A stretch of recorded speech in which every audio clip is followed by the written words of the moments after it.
Flag on the play. Stop that, Julie boy. Come on, Randy Moss. You ain't got a job, Randy Moss. Stop Randy. 85% dental, 7 massages a year, 4 foot rubs. What do you get, Stab? Hey, keep it down, guys. Gambler. Bertrees is the most precise thrower in the league. That's why he's throwing like 25 Spider interceptions future. last night. What are you talking I about? said to him, "You're a dumb." So is this a football show? Who cares? Now, normally a dark basement is the scene of a grisly haunting or murder. Tonight, it's the scene of education.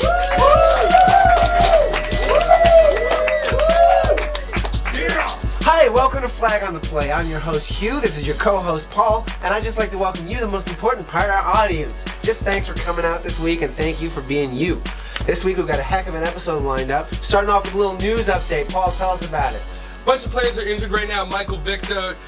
The Giants are playing with injuries. Every team right now, about this time of the seasons, are getting their HGH out, rubbing it on their players, and they're all gonna have elbow surgeries like John Cena very soon. It's gonna rule. Drugs, the only way to keep our pro athletes playing. Big news coming out of Kansas City. As you know, they're still 8-0, undefeated, the only undefeated team in the NFL. What could be behind it? I'll tell you one thing, it's not from the sweat off their backs or the blood off their tears. It's not nothing to do with Andy Reid or Alex Smith, and it had everything to do with Big Pharma, Monsanto, chemtrails, FEMA camps. Look it up. They're trying to blind you with dazzling football, when we all know the real heart of the story is genetically modified crops being pumped into your blood every day. I can't stand for it any longer. Kansas City is a sham. They're going to be found out. They're going to go 8-8. They're not winning another game.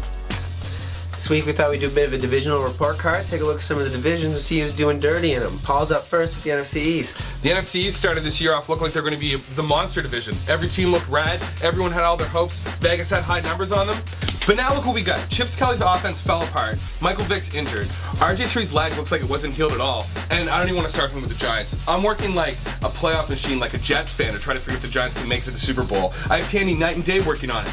And then Tony Romo at the top of the division. What's up with that? Romo still can't win a fourth quarter of a game. Did you see him on Sunday? It's just garbage, man. The NFC East was the biggest smokescreen that ever happened in the NFL. I was so pumped this year, and now every day when I look at my Giants sweater, a tear comes to my eye. It's horrible. And now for the NFC's equally pathetic counterpart, the AFC East.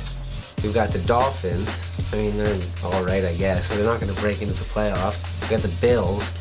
Let's face it, are the Bills. We got the stupid crummy Patriots who always win. And then finally we got my Jets who just got blown out again. So, you know, things are going good. My Saints are playing the Jets this week, huh?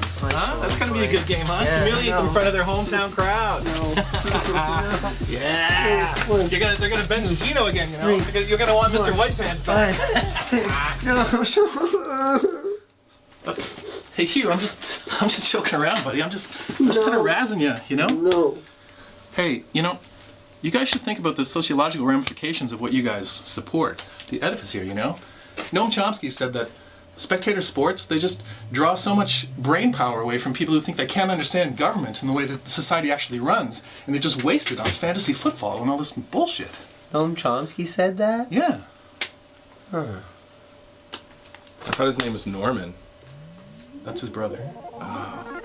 Showdown! A pensive poet reflecting on a hot summer's day might unfurl his parchment, pull out his quill, and begin to write that the South is the most ironic division in all of football, a hotbed of college football and high school football, but mostly floundering in professional football. But which division is the worst one? Is it the AFC South or the NFC South? Showdown! The NFC South has one shining light, and that's Andrew Luck. It looks like he's not having a Cam Newton-style year, and Indianapolis Colts is a team that's in the mix. They may go all the way. Who knows? Sophomore years are always crazy. Oh, whatever. You think your division is one good team? Well, I've got the Saints, a great team in a bad division. You think your division's got a boring team? I've got Tennessee, the most boring team in the league. I can't even think of a player or a coach or even their logo. Carolina just started being interesting a week ago. No one cares about them. Oh, well, you think Carolina's okay? What about Houston? They used to have a cool God Rex one, but he hightailed out of there. They're a garbage team in a garbage division with this cruddy coach with a weird mustache. Oh, you want to find a garbage team in your division? Well, look no further than my division, home of the Atlanta Falcons, racked by injury, 2-5. What a bad record. Garbage team? Jacksonville, buddy. People forget about the sleeper bad team in the NFL, the Buccaneers, also without a win. Wait, No, Jacksonville and the Buccaneers don't have a win? They both have wins. Houston is 2-5. Atlanta's 2-5. Tennessee's 4-3. Carolina's 3-4. Do you know what this means? Black Mirror Theory. I can't believe it's a Black Mirror theory. We have to go to the lab. Oh yeah.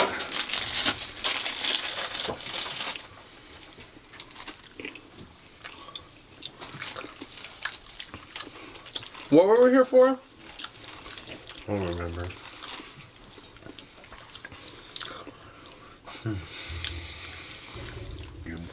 Good morning, Flag Nation. I have the West Coast weather, and the West Coast weather is going to tell you what's going on in the NFC West. Right up here, we got Seattle, and they got all the storm clouds gone away. It looks like little Russell Wilson's pushed all the storm clouds down to the St. Louis Rams. They're stinking it up. And then if there's another thing, what's going on with San Francisco? They have rainy days left, right, and center, and it's affected Colin Kaepernick's game. How did it affect his game? Indoor tanning. If you're used to tanning outside and it's all cloudy and stuff, you gotta tan indoors. And indoor tanning beds aren't as fun. And you're like, what about Arizona? Are they gonna do it? And they're not. And down here in Arizona, you're in retirement land. You got Carson Palmer and Larry Fitzgerald. Those guys know that they're not gonna do anything. Because Russell Wilson and Colin Kaepernick were in the Madden ad. These two little boys running the NFL. There's one thing, youth has the NFL, and these guys in Arizona, they should just be in a retirement land. But that's the weather. Drive safe. I think the traffic on the I-65 is kind of full, and it looks like a giant portal to hell may open up in the middle of America. Back to Hugh. Thanks a lot, Paul. Our next segment is West Coast Heather, starring my good friend West Coast Heather and me, where we talk about fashion, fun, and friends, and football. So, this week our topic is the AFC West. Heather, what do you think about the AFC West? The horsey team probably going to take it, huh? The horsey team?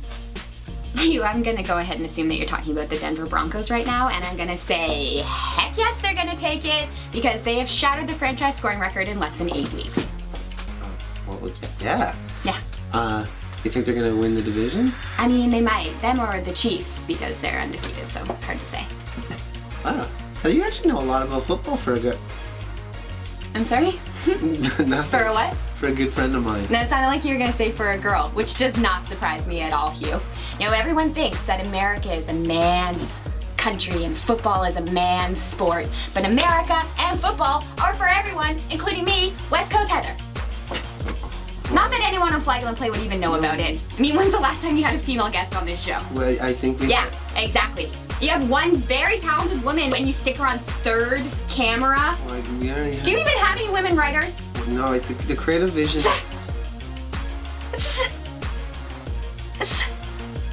I bet you don't even know the Broncos' scoring point average right now.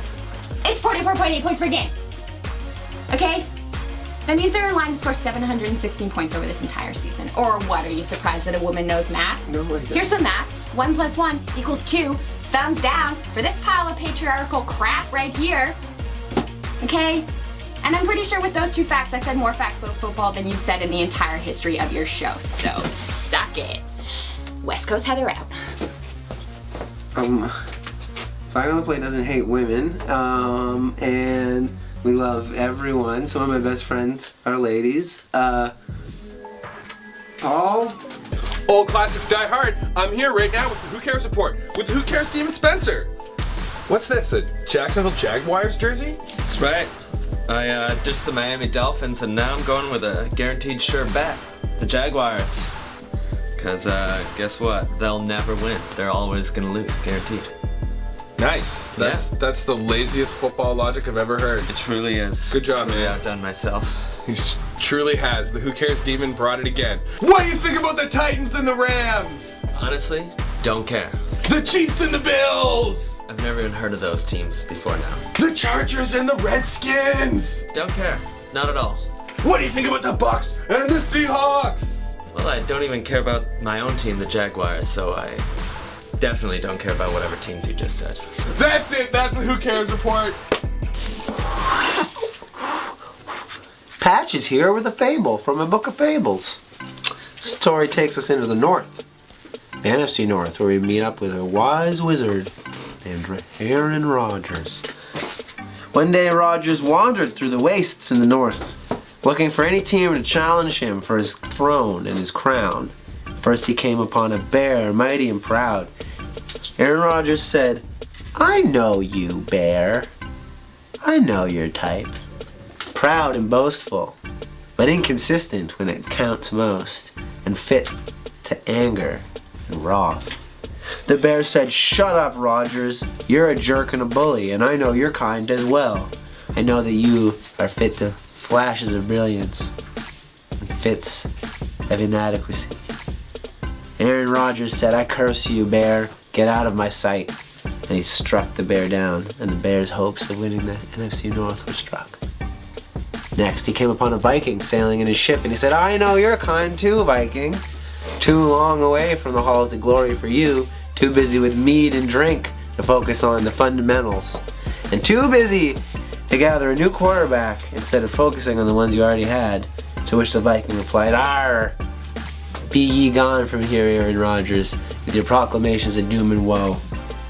We'll have none of it here with our mighty warriors in the Viking Hall." So Rodgers left them to their fate, not to make the playoffs again this year. Finally, he came upon a brave lion in the jungle. And Aaron Rodgers said to the lion, "Lion, I know you too, proud, ready to boast, but also ready for cheap cut blocks and other unsportsmanlike plays in the heat of the moment." The lion said, "Shut up, Rodgers." And he punched him in the face and stomped on his leg when he was already down. Received several flags and one fine. But it mattered not, for the lion had won the division. We're going to open the floor here on Flag on the Play. See what the audience has to ask about the AFC North. Who's going to make the playoffs? Let's see what their opinions are. First question. Hugh, what do you think of the Bengals season so far? Wow, thanks a lot. What a great question. I think the Bengals suck. I think they're a stupid team for the following reasons. They smell like farts. They play like farts. They're stupid. They're idiots. So it has nothing to do with the fact that they beat the Jets last week, 49-9. It has everything to do with these facts. They're idiots. They eat garbage for breakfast. They eat sewage for supper. I hate them. I hate them so much. Thanks for your question. Next question. So, what's up with the Ravens this year? Like, obviously they're having a Super Bowl hangover, am I right? I mean, come on. What'd you say, Aaron Rodgers? You're wearing an Aaron Rodgers shirt, really? That guy's a human turd. Listen, even with half the team hurt, they're still making things happen, okay? And your fans, they buy into the, "Oh, you own part of the team." You don't own part of anything. It's like Jay-Z owning the Nets. It's garbage. Listen. You learn a lot of lessons on the road to the Super Bowl. Want a piece of me, old man? None more important than this. Hey, you guys. You're forgetting what Noam Chomsky said about spectator sports, how it's divisive amongst the working men, and it just pits us against each other and distracts us from our common enemy. The banking system, the government, multinational corporations, Hugh and Paul. Thanks, comrade. You're right. Yeah, they are part of it. You're a New World Order mouthpiece, and I'm out of here. You stink! Come on, everybody. Let's get out of here. Come on. Yeah! Solidarity forever. You see? You see, this is what happens. I told you. This is what happens when you let the peasants ask us questions. We should have cut this bit. Like the setting sun on the barren tundra, Flag on the Play comes to an end. But just like every week, right now we want to salute one of our favorite teams or our favorite players with an Arizona tall can. That's right. This week, we got a bit of an underdog, Terrell Pryor. A lot of pundits said he'd never make it in the NFL, wouldn't be cut out for it. But he's proven them wrong with a surprisingly competent Oakland offense. I'm kind of into it. This week, Terrell Pryor capped all that off by beating Bo Jackson's record for the longest rushing touchdown. It was amazing. It was incredible. That's why, Terrell, this week, you're our tall can picker of the week. Here's to you and the Oakland Raiders, bud. Oh, wow! Oh! Hey guys! Time for sleep now! Growing boys need the rest! Whoa! Yay! Wow!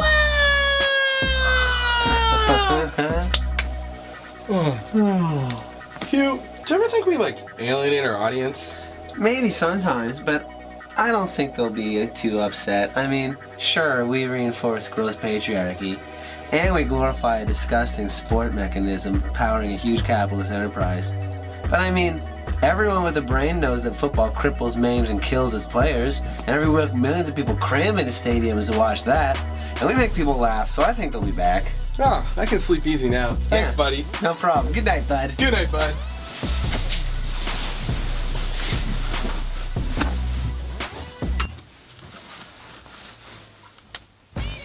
Paul, you!